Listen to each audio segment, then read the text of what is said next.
Episodio 2. Corriente directa transcraneal, con Julio Gómez Soriano.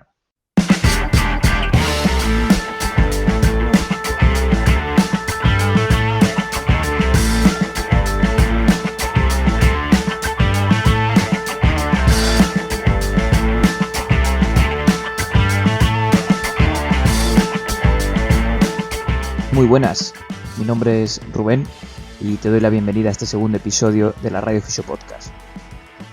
Hoy tengo la suerte de traeros a Julio Gómez Soriano. La corriente directa transcraneal lo que hace es que el cerebro sea más permeable a los cambios. Entonces, todas aquellas estrategias que nosotros estemos haciendo en las que necesitemos un cambio o de aprendizaje o de adaptación o que impliquen esos cambios cerebrales, esto puede facilitar que se produzca, aumentar esta ventana terapéutica, que se produzcan estos cambios. Él es fisioterapeuta, doctor en patología neurológica, investigador en el Hospital Nacional de Parapléjicos e investigador y profesor en la Universidad de Castilla-La Mancha. En este episodio vamos a profundizar quién es Julio Gómez Soriano y sus líneas de investigación. De manera general, investigan en los nuevos avances de la electroterapia y en la neurorehabilitación. Actualmente han convergido para dirigir sus investigaciones en las técnicas de estimulación no invasiva. En la entrevista nos centramos más en concreto en la corriente directa transcraneal, qué es, su aplicabilidad clínica, posibles efectos adversos y el marketing relacionado con este tipo de técnicas. Espero que lo disfrutéis tanto como nosotros fuimos grabándolo y que saquéis algo en claro. Sin más, os dejo con la entrevista.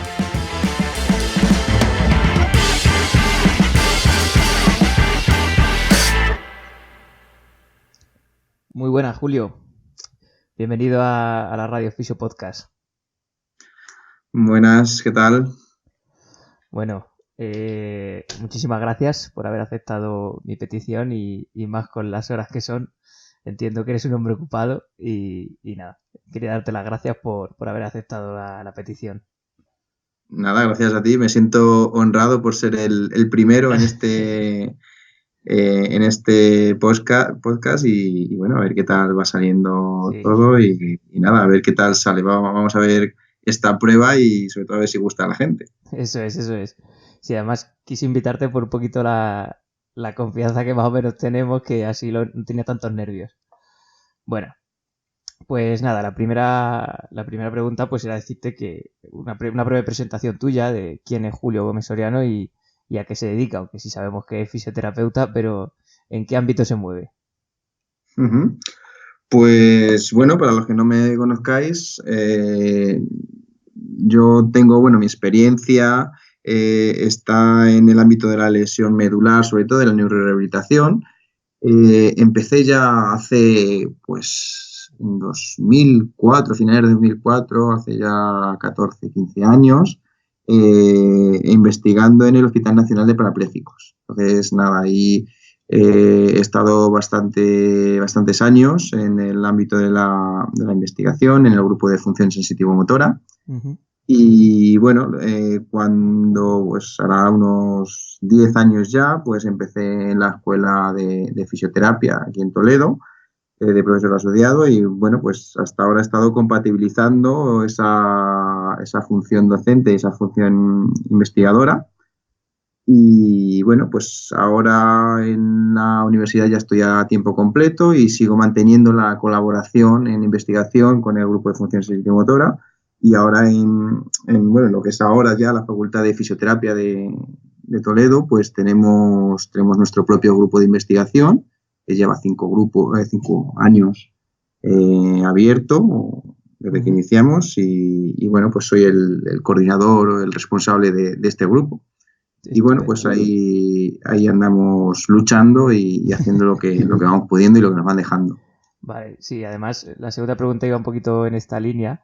¿Qué líneas de investigación más o menos lleváis, tanto en el grupo de sensitivo-motor de la universidad como en el Hospital Nacional de Parapléjicos? Así de manera general, por saber un poquito tu línea de investigación. Uh-huh.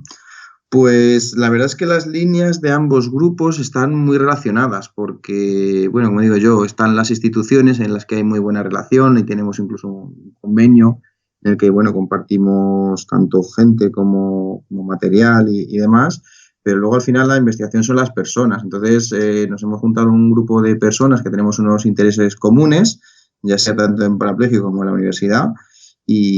Bueno, cuando iniciamos el grupo en la universidad, el grupo de investigación en fisioterapia Toledo, teníamos como dos grandes líneas bien diferenciadas. Por un lado estaba la línea de nuevos avances en electroterapia, que bueno, la dirigía junto a Juan Avendaño. Y luego teníamos otra línea más de neurorehabilitación, que era más la parte que teníamos en parapléjicos y bueno, me encargaba yo más de la parte neuro. Pero en los últimos años el tema es que al final han convergido y bueno, lo que nos dedicamos es hacer electroestimulación del sistema nervioso. Y eso es lo que llevamos ya recientemente haciendo los últimos años y lo que nos va a ocupar el tiempo en los años futuros. Y básicamente es eso, todo lo que sea calambrazos en el sistema nervioso nos interesa y es lo que estamos haciendo. Entonces, por un lado, dentro de esa gran línea que tenemos, pues tenemos como tres partes o tres, el sistema nervioso que tiene el sistema nervioso periférico, el sistema nervioso central y dentro del sistema nervioso central, pues médula espinal y cerebro. Pues esos tres estructuras son las que estamos estimulando. Por un lado, la electroestimulación del sistema nervioso periférico. Tenemos una línea abierta que hemos desarrollado una patente y es lo que pues, el trabajo que estamos haciendo es explotando esa patente que consiste en las corrientes neuromodes. Entonces, esto de las corrientes neuromodes, no sé si habrás oído hablar de ellas o... Habéis sacado información a la luz, ¿no?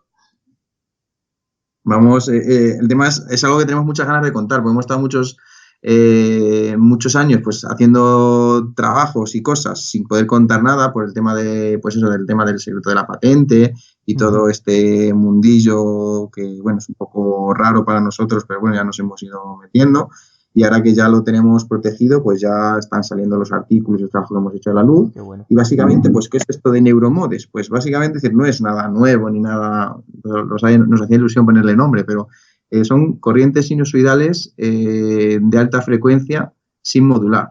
Es decir, son lo que todos conocemos como unas interferenciales, pero sin romper en paquetitos, sin romper en bursts, que llaman, en trenes. Y son, pues, eso, unas frecuencias de entre 20.000 y 50.000 hercios. Sí. Entonces, claro, nos dimos cuenta de que los aparatos que habitualmente hay en electroterapia tienen como mucho hasta 10.000 hercios. Entonces, por los estudios que habíamos haciendo, sí, los 10.000 hercios funcionaban bien para los objetivos que queríamos o que pensábamos que tenían estas corrientes, que luego lo contaré, pero se quedaban cortos y según la literatura de investigación básica, parecía que necesitábamos más kilohercios para poder pues lograr este objetivo. Entonces, ¿cuál es este objetivo que queremos con estas corrientes? Pues es el bloqueo de la conducción eléctrica nerviosa.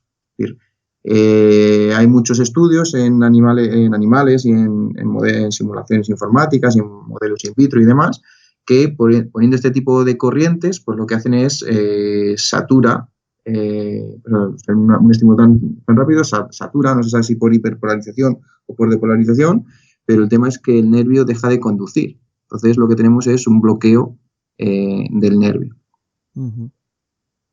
Y esa es la parte del sistema nervioso periférico. Claro, o podéis estar pensando, ¿para qué me puede interesar bloquear el nervio?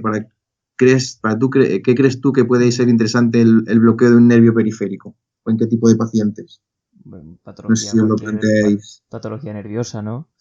Patología nerviosa, pero patología, claro, si no me interesa bloquear, todo lo que sea, pues un exceso de actividad, hiperestabilidad nerviosa, tanto dolores radiculares, dolor neuropático, dolores crónicos, o alteraciones del tono, pues espasmos, temblores, hipertonías, pues si yo soy capaz de bloquear la información eferente, motora, del nervio, pues bueno, a lo mejor soy capaz de bloquear esos espasmos o bloquear esos temblores. Entonces, pues básicamente estamos trabajando en esas líneas.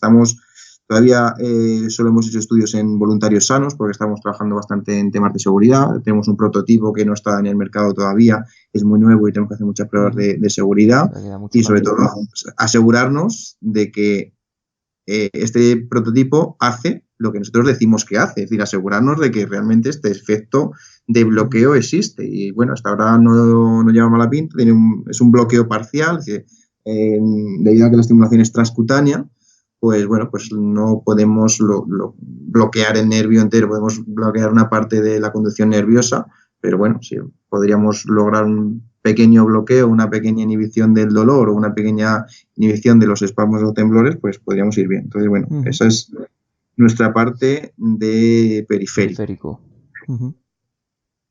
Había hablado también de la parte de estimulación del sistema nervioso central en médula espinal.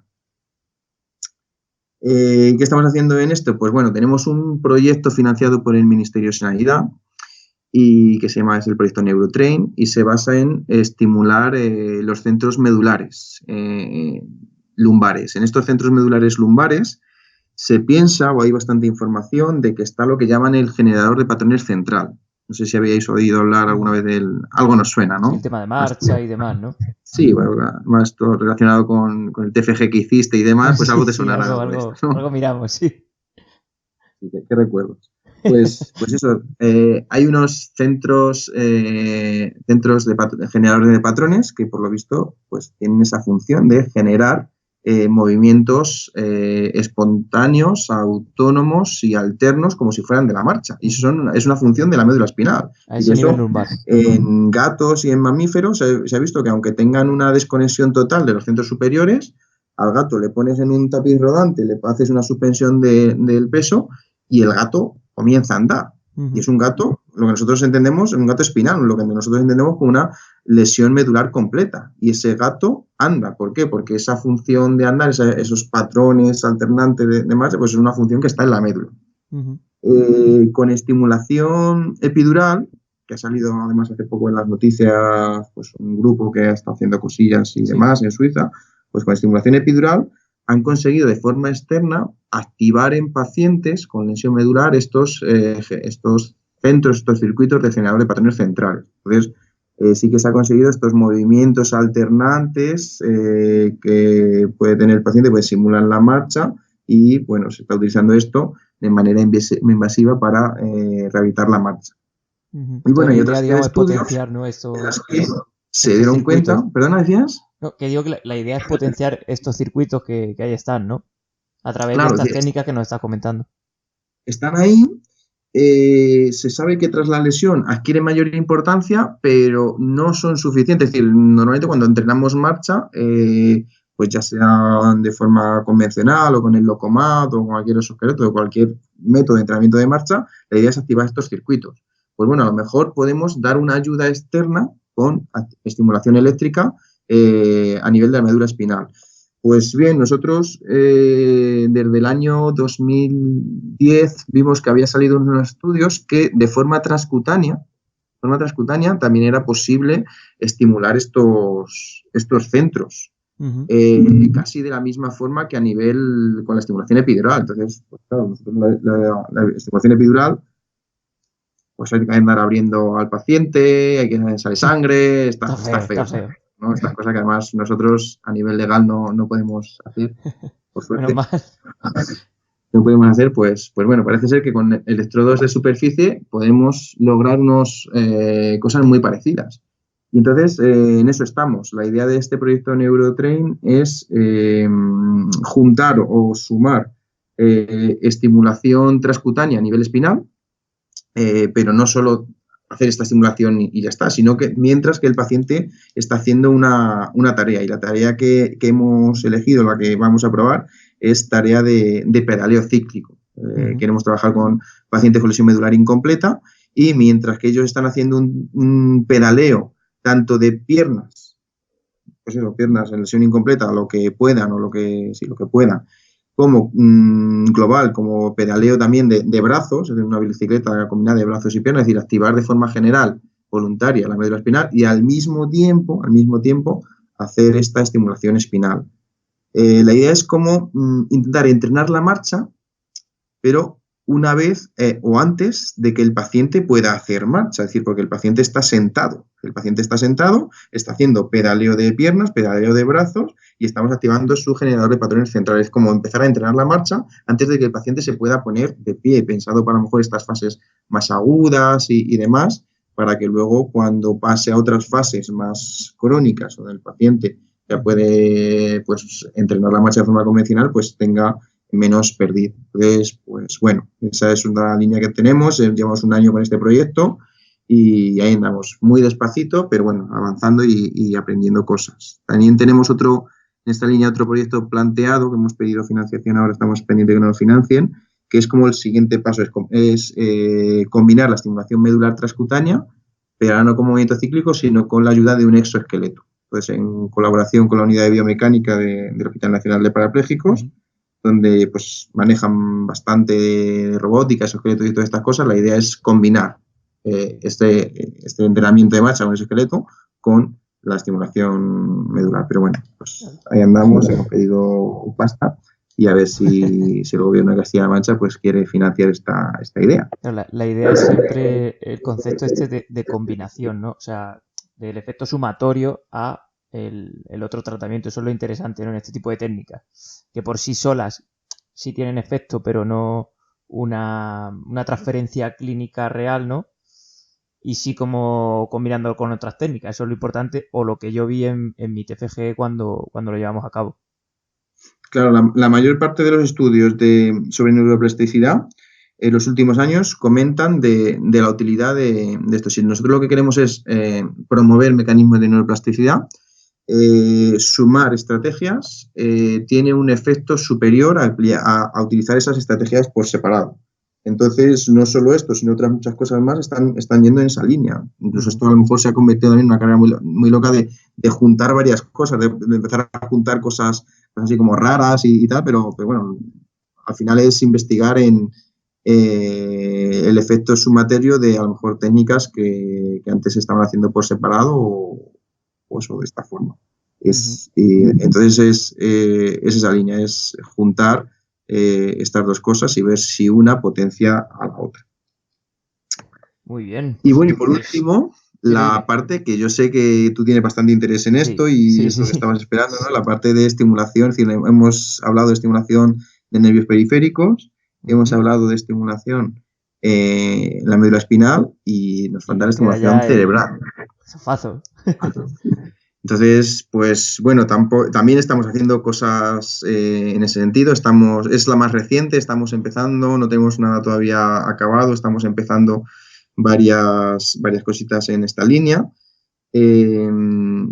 Nuestra idea o lo que estamos trabajando es en intentar optimizar los parámetros que se están utilizando habitualmente. Es decir, sí que es verdad que las líneas que he comentado anteriormente están a nivel clínico menos desarrolladas y nosotros estamos, pues bueno, siendo pues más, ¿cómo decirlo?, pues empezando, abriendo el camino con esto.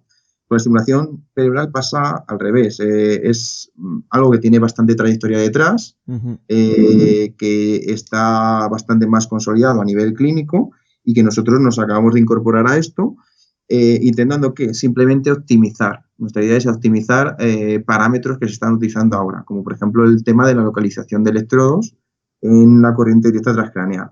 Entonces, tenemos casi ya, pues acaba de terminar la parte de reclutamiento en un estudio junto con la compañera de la Rey Juan Carlos, en un estudio en el que, bueno, pues lo que hemos hecho es comparar la estimulación de corriente directa transcraneal tradicional en la corteza motora primaria con la estimulación a nivel espinal, es decir, en la médula cervical espinal, para variables de condicionamiento del dolor, modulación endógena de dolor y, bueno, sí, básicamente modulación endógena de dolor y variables de sumación temporal asociadas a sensibilización central y procesamiento de dolor y dolor evocado. Ujú. Y bueno, pues esa es la línea que tenemos. También vamos a empezar ahora un estudio con compañeros de La Salle y de la Rey Juan Carlos, en las que queremos pues ver si estimular dos centros, como son la corteza motora primaria y la corteza prefrontal dorsolateral, pues tiene un efecto superior a estimular uno solo, porque ahora mismo la mayor parte de los protocolos que hay es que estimular en la corteza motora primaria va bien, estimular en la corteza prefrontal dorsolateral no va tan bien, pero la teoría dice lo contrario. Es decir, la teoría dice que la corteza prefrontal dorsolateral, por ejemplo, es donde más se pueden regular emociones o son las localizaciones que se utilizan para la depresión y para todo este componente afectivo. Y bueno, esta técnica va bien para el dolor, se dice que sí, que se puede trabajar sobre el componente emocional del dolor, pero donde parece que va bien es la corteza motora primaria. Entonces ahí hay una que no se sabe o no encaja bien la teoría con la práctica. Entonces nosotros digo, bueno, pues es que a lo mejor estimulando los dos centros a la vez conseguimos una vez más pues ese efecto sumatorio que pues actualmente solo se está consiguiendo algún beneficio con la corteza motora primaria. Y bueno, pues básicamente esas son nada más y nada menos esas líneas de investigación que hacemos a nuestros ratos libres cuando nos deja la docencia, claro está, porque todo esto sale de los casos ratos que nos quedan después de dar las tantas cosas que nos van poniendo por ahí y tantos procesos burocráticos que bueno, pues que la gente va a hacer y que bueno. Daría para otro tema. Vale, pues ya hemos avanzado un poquito al siguiente tema que quería tratar, que era pues las técnicas de estimulación no invasiva y en concreto la corriente directa transcraneal. Ya nos has comentado un poquito que aunque ahora esté de moda, ahora se hable bastante más del tema, es una técnica que lleva ya utilizándose bastante tiempo por otros profesionales y que bueno, ahora en fisioterapia no se le ha cogido un poquito las ganas a la estimulación transcraneal y hay mucha gente diciendo, pues, ¿qué es esto? ¿Esto para qué sirve? Entonces, era un poquito la línea, aunque ya hemos hablado un poquito de ello. Bueno, también por hacer un esquema, por lo mejor imagino que habrá gente que no sepa ni lo que es las técnicas de estimulación no invasiva. Ya hemos hablado de alguna de ellas, como es a nivel medular, ¿no? Y la transcraneal, pues, como su propio nombre indica, sería más al córtex. Bueno, pues entonces, en torno a este tema, explícanos brevemente, así para principiantes, qué es la estimulación cerebral no invasiva y, bueno, básicamente eso de momento. Sí, no, y no es poco, porque sí que es verdad que bueno, es algo que nosotros llevamos ya trabajando tiempo con ella, con estas herramientas. Y sí que hemos notado, pues eso, que nos preguntan, curiosidad, sobre todo curiosidad. No, es decir, no me atrevo a decir que esté de moda en fisioterapia aún. Y bueno, y tampoco soy muy partidario de las modas, pero sí que parece que empieza a haber curiosidad con qué es esto. Entonces, básicamente lo que tenemos que saber es que las técnicas de estimulación cerebral pueden ser invasivas y no invasivas. Es decir, las técnicas de estimulación cerebral invasivas, pues bueno, está la estimulación cerebral profunda, que ha tenido muy buenos resultados en dolor o en trastornos del movimiento. Hay estimulación epidural, que he hablado antes un poquito de la médula, y bueno, es decir, son bastante eficaces, pero eso, no son competencia nuestra como fisioterapeutas y tienen la desventaja, pues eso, de que hay que abrir al paciente. Entonces, al margen de estas técnicas se desarrollaron, pues bueno, a ver si conseguimos hacer lo mismo o algo muy parecido, pero sin tener que abrir al paciente.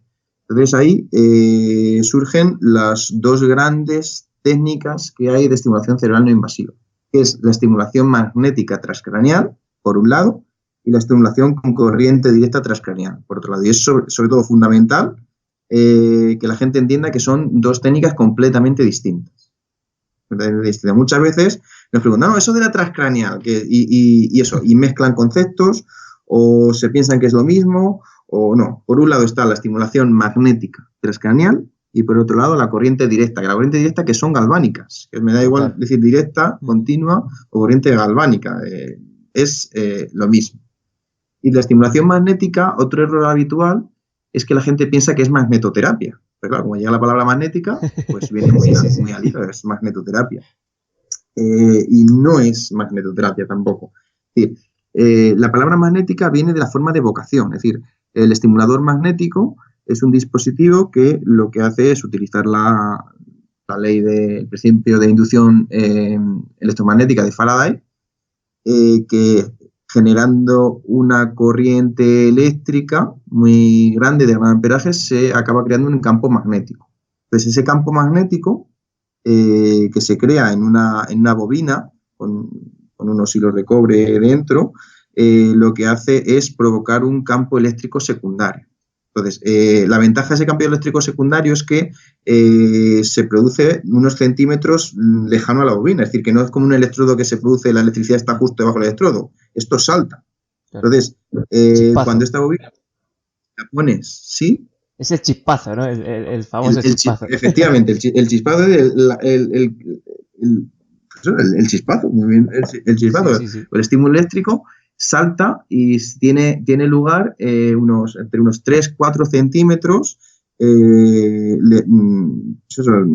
distal a la bobina. Entonces, cuando pones la bobina en la cabeza, tiene la ventaja de que salta pues el cuero cabelludo, el pelo, el cráneo, todos los receptores sensitivos que hay en la periferia y acaba metiéndose, pues eso, la corriente directamente en el cerebro sin que moleste, porque claro, en la corteza motora no hay receptores sensitivos, entonces acabas estimulando, haciendo una estimulación eléctrica, es decir, al final al cerebro lo que lleva es una estimulación eléctrica, pero evocada de pues una forma, un campo magnético que lo que hace es simplemente saltar y pues evitarnos todos esos receptores sensitivos y que nos podrían dar molestias y dolor. Uh-huh. Eso es la estimulación magnética.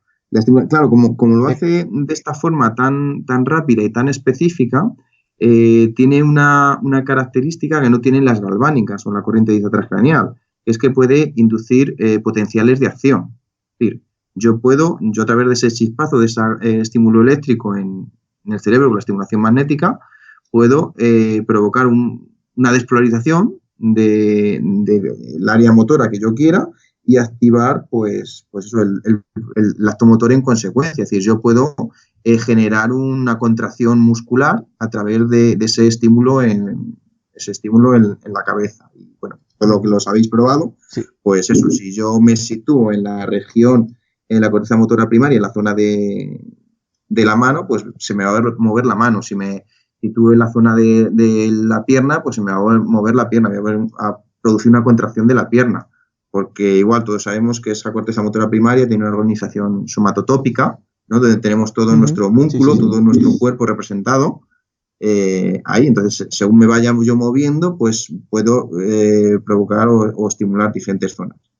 Eso le da un aspecto diagnóstico muy importante. Es decir, la estimulación magnética transcranial tiene una utilidad diagnóstica muy importante. Claro, yo puedo estimular el área del cerebro que yo quiera. Entonces, eso, si yo soy capaz de provocar esa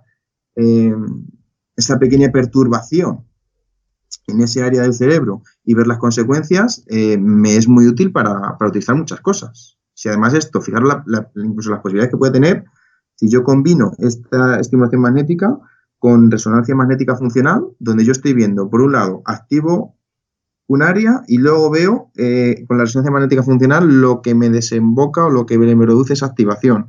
Eso es unas posibilidades para la neurociencia en los próximos años impresionantes de poder entender cómo funciona nuestro cerebro. Y luego, por otro lado, si esos estímulos eléctricos evocados de forma magnética, con el estimulador magnético transcraneal, se producen en forma de trenes, se producen en forma, pues eso, con una determinada frecuencia, pues pueden llegar a modular la excitabilidad neuronal. De esta forma, si yo aplico unas frecuencias bajas de estimulación magnética con frecuencias bajas, entre 1 y 5 hercios, se ha visto que produce una inhibición de la corteza motora, una inhibición neuronal a nivel general. Y si por el contrario lo que hago es utilizar frecuencias altas, se produce una estimulación. Entonces aquí ya tenemos a nivel terapéutico algo bastante interesante. Desde luego, desde luego. Y eso al final puede parecer muy fácil, que es como un on-off, encender y apagar el cerebro, pero bueno, realmente no es así, porque ¿qué pasa si yo lo que estoy haciendo es activar un centro inhibidor del cerebro? Al final acabo haciendo el efecto contrario. Claro. Y bueno, pues de ahí toda la utilidad terapéutica que se le ha aplicado también a la estimulación magnética transcraneal, que bueno, hay pues cosas bastante sensacionalistas, como que las ratas salen antes del laboratorio, Sí. de que procesos de aprendizaje, de que a nivel cognitivo, de que si para el Alzheimer, bueno, hay mucha... Sí. Pues eso, Sí, ahora un poquito más adelante quiero tocar un poquito el tema marketing relacionado con este tipo de técnicas que creo que da para hablar. También, claro, si es que pues Sí, eso es por bueno, un pues lado, ya y hemos luego, comentado un pero poquito tiene unas aplicaciones clínicas muy reales ya. Sí. Esto para la depresión y para el dolor crónico contamos ya con un grado de evidencia. Incluso para muchos trastornos motores, es decir, yo puedo potenciar el hemisferio de afecto lesionado de un paciente con ictus. Entonces, claro, esto es algo ya real que se está aplicando a nivel clínico, porque aunque bueno, todavía nos falta mucho por saber, pero bueno, tenemos ya bastante solidez de estudios detrás. Muy bien. Así como, bueno, ya hemos dividido en dos, la corriente directa transcraneal y la estimulación magnética transcraneal, que hemos dicho que son dos cosas totalmente diferentes. Para la gente que nos puede estar escuchando y que tenga su clínica o que trabaje como fisio, pues quizá le rente más poder profundizar conocimientos en la corriente directa transcraneal, que en cuanto a precio, que creo que es algo importante, sale bastante más barata. Al final es una corriente galvánica y creo que es bastante más barata. Entonces, la pregunta va un poco en esa línea. Si tú crees que ahora mismo un fisio que nos esté escuchando y que esto sea algo nuevo para él, ¿crees que le podría rentar formarse en estimulación, bueno, más en concreto en corriente directa transcraneal? Básicamente eso, si crees que debería empezar a formarse o crees que sería interesante, depende en qué ámbito, todo ese tema. Has tocado una pregunta clave y vas a hacer que me moje mucho, Sí, incluso además, quizá porque con no lo conflicto he de dicho, intereses, no lo porque he dicho, pero nosotros claro, tenemos una formación en marcha. eso te iba a decir, que también es importante que lo digas, que además creo que es una formación buena y bastante interesante. Yo ahí, es decir, voy a decir, tengo conflicto de intereses en esto, Sí. pues tampoco voy a indagar mucho, tampoco quiero que suene esto aquí a publicidad, pero Es bueno, que simplemente voy a hablar. contar mi opinión. Eso es. Eh, has hablado del tema del tema económico. Es verdad que decir, un estimulador magnético puede costar como, no sé, 7 u 8 veces más que un estimulador de corriente directa, eh, bastante más, pero no es solo el tema económico, es que la corriente directa transcraneal es mucho más sencilla de aplicar Claro. y tiene mucho menos efectos adversos que la estimulación magnética. Aunque ambas son, y yo como fisioterapeuta las reivindico dentro del campo de la fisioterapia, como se llama, son agentes físicos, son terapéuticos y son no invasivos. Y esto la orden CIN pues las contempla dentro de la fisioterapia, al margen de que se hayan utilizado, se hayan desarrollado en otros campos, porque bueno, pues estos sobre todo los primeros estudios y las primeras aplicaciones que tiene y las que más respaldadas son sobre todo en el ámbito de la psiquiatría. Entonces, pues bueno, está bien que se lo desarrollen otros compañeros y demás, pero bueno, está bien que por otro lado nosotros reivindiquemos nuestro derecho a utilizarlo también. En este sentido, creo que la estimulación magnética transcraneal, no sé, es decir, esto ya es algo personal, a lo mejor ya me estoy empezando a mojar, no sé hasta qué punto estamos los fisioterapeutas preparados para utilizar esta técnica, porque bueno, pues, requiere mucha formación y requiere, pues, por ejemplo, los estándares internacionales, no es algo legal, pero simplemente son recomendaciones internacionales de expertos, pues requieren que, aunque, bueno, la puede estar aplicando un fisioterapeuta, pero que pues, al mando se responsabilice de ello un médico o un facultativo, como lo llaman ellos, en inglés el physician. Entonces, pues eso, desde mi punto de vista, podemos estar ahora mismo en la estimulación magnética, creo que nos queda todavía un poquito más por recorrer. La corriente directa, pues es que es algo mucho más sencillo, es que al final son galvánicas, es que no es algo nuevo para nosotros. La forma de aplicación al final son electrodos en la cabeza y lo que hay que tener en cuenta es una serie de cosas o de aspectos sobre seguridad y aspectos a tener en cuenta, pues eso, de que simplemente en la mayoría de las veces, veces que no, pero la mayoría de veces nos vamos a encontrar con pelo, y el pelo, el problema que tiene es que tiene mucha impedancia, es decir, ofrece mucha resistencia al paso de la piel, y bueno, pues hay una serie de truquitos para manejar esto, y ya está. Entonces, ¿qué aplicaciones tiene la corriente directa transcranial? Pues aunque las aplicaciones que tiene son es decir, están bastante bien avaladas desde el punto de vista científico, quizás sí que es verdad que son algo escasas. Es decir, esto ahora mismo tiene un grado B de recomendación para depresión, y no recomiendo a ningún fisio, no deberían estar fisios tratando depresión con esta técnica, creo que no es nuestra competencia, pero bueno, tampoco me quiero meter en ese jardín. Pero, por ejemplo, para pacientes con fibromialgia y para pacientes con dolor crónico, estamos hablando de un grado B de recomendación, según las guías de práctica clínica internacionales. Claro, es un grado B, no es el máximo grado de recomendación, que es el A, pero ya quisieran muchas técnicas que utilizamos todos los días, ¿no? Que muchas veces tenemos que dar contexto a esto. Total. Dice, vale, no, es que esto todavía no está muy desarrollado. Sí, vale, pero es que otra cosa, muchos años tampoco. Total. Entonces, eso, para dolor crónico puede ser una herramienta muy interesante. ¿Hasta qué punto? Si yo no me voy a meter a ver, pues eso, hasta qué punto le puede interesar a alguien formarse o comprarse el aparato o lo que sea. Esto ya es algo que tiene que valorar cada uno. Normalmente, sí que es verdad que normalmente, y bueno, eso ya hablará en el punto que quiere tocarnos luego, ¿no? Que normalmente estamos muy acostumbrados de que nos digan que todo vale para todo, ¿no? De que vayamos a un curso, vayamos a algún sitio y que esto valga para todo, nos vengan al comercial y esto vale para todo. Esto no vale para todo, esto vale para lo que vale.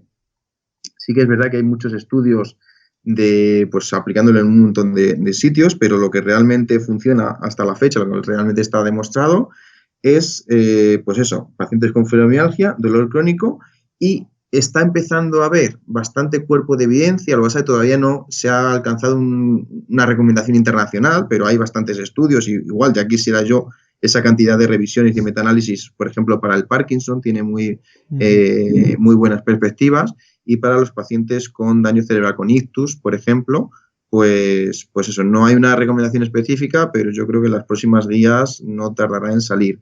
El problema que tiene el tema de los responders. ¿Qué es esto de los responders? Pues que hay gente que responde al tratamiento y gente que no.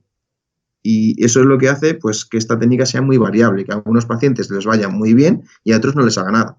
Este ratio está alrededor del 60%, es decir, al 60% de los pacientes le va bien y responde al tratamiento. Y hay un 40% que no. Entonces, claro, esto pues tiene dos colores. ¿Responden al tratamiento o les va bien? O sea, responden al tratamiento, ¿no?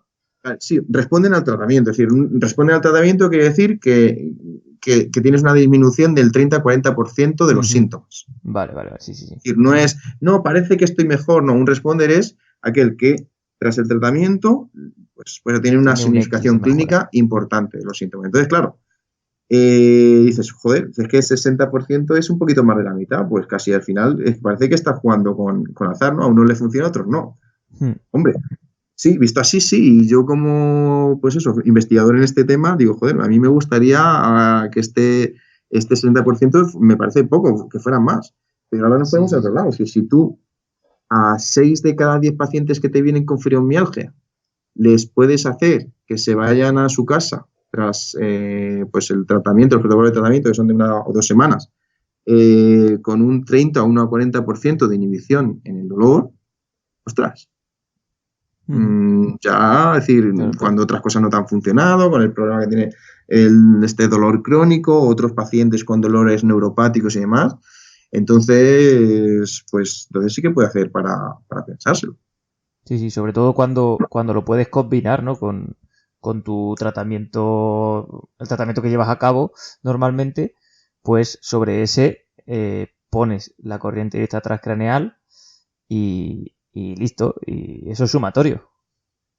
Claro, otra de las líneas que hay abiertas de investigación es esa, es decir, hay muchas pistas, pero muchas, donde se dice que esto puede potenciar, estas corrientes pueden potenciar el efecto si lo combinamos con el comportamiento que pretendemos modular. Es decir, si yo quiero utilizar esto para mejorar la motricidad fina, pues lo suyo es poner la corriente mientras que el paciente está haciendo ejercicio de motricidad fina. Si yo quiero utilizar esto para aprendizaje motor, pues es combinar la técnica con el gesto motor que quiero utilizar. En el campo del dolor es más complicado, pues dice, vale, ¿y con qué lo combino? O si yo quiero inhibir el dolor, ¿con qué lo tengo que combinar? Pues bueno, es que hay estudios que lo están combinando con ejercicio aeróbico y les va muy bien. Y combinar corriente directa transcranial y ejercicio aeróbico es superior a las dos cosas por separado, lo que hablábamos antes. Sí. Hay otro, también, ¿no? Hay otro estudio en pacientes con artrosis, donde ejercicios de fuerza combinado con esta técnica, pues en pacientes con artrosis mejora el dolor y la función.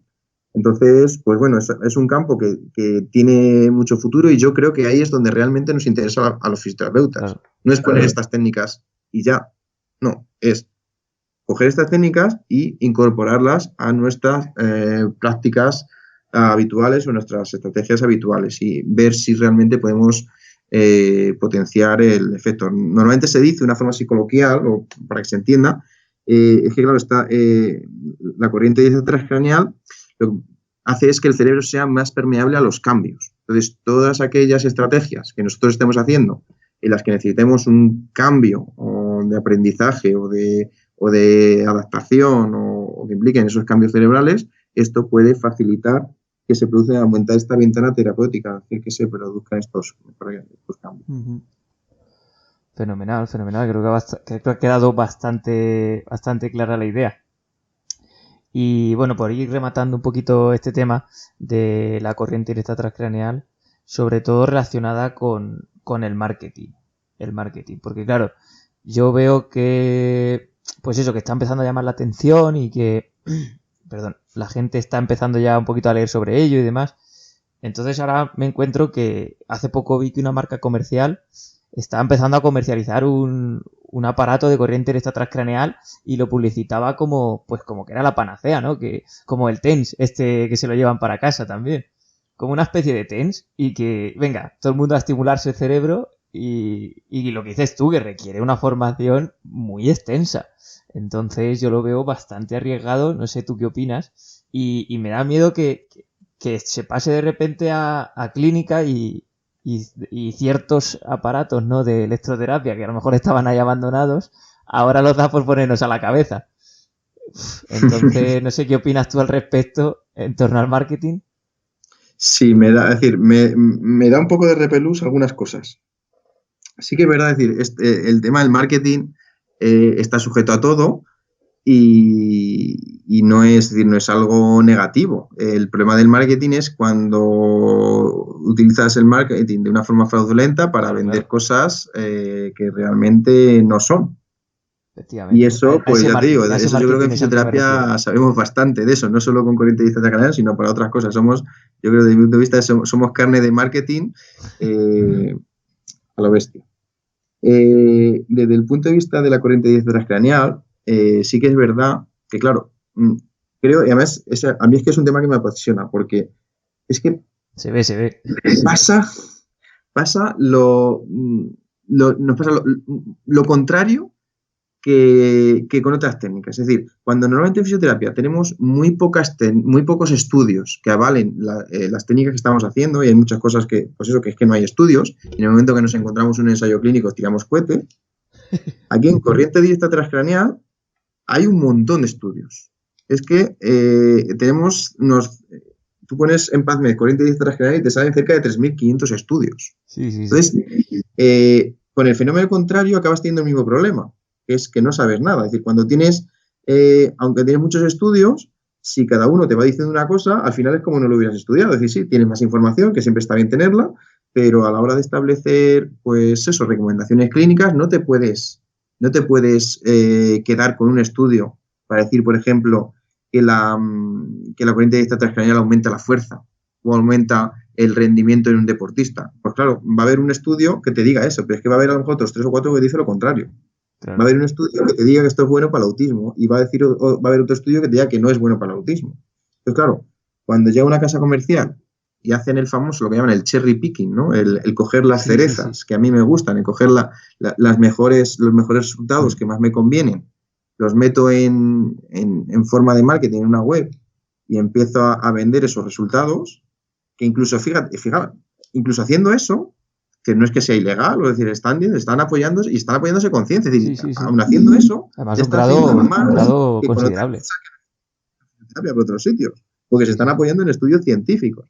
Ahora bien, los están apoyando en estudios científicos, pues eso, que en uno específico y no en el campo, o no sé, es que hay mucha variabilidad de resultados.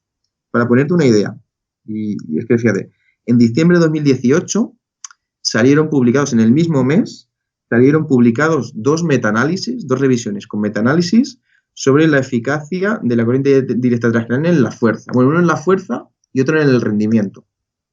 Ambos más o menos aplicados al ámbito del deporte. Pues siendo incluso metaanálisis, uno acaba diciendo que va bien y lo recomienda y otro dice que no. Entonces, publicados en el mismo mes, estoy pendiente de leérmelos en profundidad. Entiendo que no habrán cogido o que habrán tenido unos criterios de inclusión relativamente diferentes para hacer esas afirmaciones. Entonces, si eso pasa ya con metaanálisis, fíjate lo que no va a pasar con estudios a nivel individual. Entonces, claro, sí que hay gente que se ha dado cuenta de esto. Sí que es verdad que el ámbito terapéutico, el ámbito clínico es más serio, está fuertemente regulado. Entonces, ahí nadie te va a vender un aparato de estos para que se lo ponga a un paciente, pues para mejorar una depresión o para mejorar dolor crónico o para mejorar... Bueno, no quiero retar a nadie tampoco, que tiempo al tiempo, pero no deberían venderse, pero claro, sí que te los pueden vender y con todo el amparo legal para que alguien a nivel individual se lo pueda poner para aprender, para potenciar su aprendizaje, para mejorar su rendimiento. Es decir, no estoy diciendo que sea útil, estoy diciendo que lo están vendiendo de forma legal. Sí. Y bueno, pues es esta, es decir, al final hay ciertos sectores que tienen como, vamos a llamar, un exceso de optimismo y eso, y lo que quieren es pues que de aquí a unos años vayamos al líder o a cualquier otra plataforma comercial a comprar el test como se ha estado haciendo, ¿no? Al final eso yo creo que devalúa la técnica y las cosas hay que utilizarlas para lo que son. Pero yo te digo, ¿esto qué pasa? Que es algo que sí que es verdad que es que son galvánicas, es que es algo barato y es algo muy fácil de poner. Es que en YouTube tienes vídeos de cómo hacerte un estimulador de corriente directa transcraneal. No estoy animando a nadie y menos que se lo ponga a un paciente. Es decir, es completamente ilegal poner a un paciente tanto eso como cualquier aparato de galvánico que podamos tener la consulta. Es decir, si queremos hacer estimulación magnética transcraneal, el hecho de ponerse en la cabeza y de esta forma lleva una legislación diferente y el aparato tiene que estar validado para un uso clínico. Y eso es lo que hace que estos aparatos sean, a nosotros nos resultan caros, no es que sean caros, pero nos resultan caros para lo que estamos acostumbrados porque tienen esa certificación. Cuando tú compras un aparato por Amazon, que los hay, o te haces uno en casero con vídeos de YouTube, no tiene esa certificación sanitaria. Te están animando, es decir, para al autouso de la corriente directa transcraneal. Es decir, no, es que si te lo pones tú en tus ratos libres para estudiar inglés o te lo pones tú para hacer deporte y te lo pones tú para practicar. Hay músicos también, como hay muchos estudios de movimiento de dedos y todo eso, pues para aprender a tocar un instrumento, te dicen que, pues eso, que puedes mejorar estos rendimientos, estos actos. La evidencia es muy escasa, la evidencia en voluntarios sanos, pues la mayor parte de los estudios es en una sesión, es decir, es una extrapolación muy osada, es decir, que de utilizar varias sesiones esto va a mejorar, no, lo que hay son estudios en el que una sesión, pues lo que te hace es aumentar la precisión de la mano izquierda, tampoco sabes, hay un efecto techo, mejor para un deportista, y hay mucha gente ya en grandes niveles que lo están utilizando también como en el ámbito deportivo, se llama ya como un neurodoping, pero también no está recomendado, es algo una práctica fuera de las recomendaciones internacionales, porque no hay información suficiente de qué puede pasar con la aplicación a largo plazo de esto. Efectivamente. Los protocolos de esto son de 1 o 2 semaas y ya está. Y hay gente que dice, no, si esto me lo llevo poniendo yo todos los días para, no sé. Hay foros en internet que, pues eso, la gente se dice lo que le va bien, lo que a mí me funciona, no con mis pacientes, sino conmigo mismo, pues eso, pues para aprender inglés o para aprender a conducir o tocar un instrumento o lo que sea. Entonces, creo que es algo bastante peligroso. Total. Y sobre todo para nosotros como fisioterapeutas, lo que es peligroso es que entremos en ese juego y lo acabamos poniendo o cojamos información de esos foros para ponérselo a nuestros pacientes. Sí. Y eso ya es serio, porque tú con tu cabeza puedes hacer lo que quieras, pero con la de tu paciente ya estamos en temas legales. Total. Yo ya veo temas mutuas, en plan, pasas por ultrasonido, infrarrojos y luego corriente directa transcraneal. Pero la dosis, ¿no? Esperemos que no. Vale, pues fenomenal. Ya creo que ya cerramos este tema y vamos a ir cerrando la entrevista en general, que se nos está haciendo tarde. Si es que me pongo a hablar y suele pasar esto, me suele pasar. Sí. Lo sabía que en cuanto te hinchase un poco te ibas a arrancar. Me tiran la caña y... Vale, pues nada, pues para acabar, bueno, yo que me gusta bastante escuchar podcast, es una pregunta que se suele hacer al final y quería hacértela también. Entonces es, si cogieras el teléfono y tuvieras al Julio de nada más acabar la carrera, ¿qué le dirías? ¿O qué le recomendarías? Si yo estuviera acabando la carrera, a punto de acabar la carrera, tal como he acabado, es decir, yo la recomendación que hago a todo el mundo es que metan ciencia a todo lo que hagan. Que metan ciencia y pensamiento crítico. La ciencia lo mejora todo. Es decir, sí que es verdad que puede tener sus puntos débiles, sus fallos y tal, pero no podemos separar la fisioterapia de la ciencia. Es decir, a un arquitecto le quitas la ciencia y la casa se le cae. A un ingeniero, gracias a la ciencia, hace que los aviones vuelen. Entonces, nosotros como fisioterapeutas no podemos entender la fisioterapia sin ciencia. Entonces, yo es la recomendación que me haría si acaba al acabar o bueno, que haría a todos los fisioterapeutas, que dentro de nuestro ámbito clínico no dejemos de aplicar, consumir ciencia y pensamiento crítico. Fenomenal. Pues nada, Julio, damos por finalizado el podcast y nada, darte otra vez las gracias. Nada, muchas gracias a ti, está muy cómodo. Por aceptar. Espero que hayas estado cómodo, creo que más o menos sí, yo también, sorprendentemente para mí. Y nada, Julio, gracias otra vez. Muy bien, pues nada, gracias a ti y un abrazo muy fuerte. Venga, un saludo. Bueno, pues hasta aquí el segundo episodio de la Radio Fisio Podcast. Te recuerdo que puedes suscribirte si te ha gustado, porque la idea es subir más entrevistas de este estilo. También se agradece cualquier opinión constructiva para mejorar el podcast. Nada, puedes compartirlo si ves que puede aportar a más personas, y en la descripción del podcast os dejo algo de bibliografía respecto a la corriente directa transcraneal para quien quiera profundizar algo más. Os mando un saludo y hasta el siguiente episodio. Chao.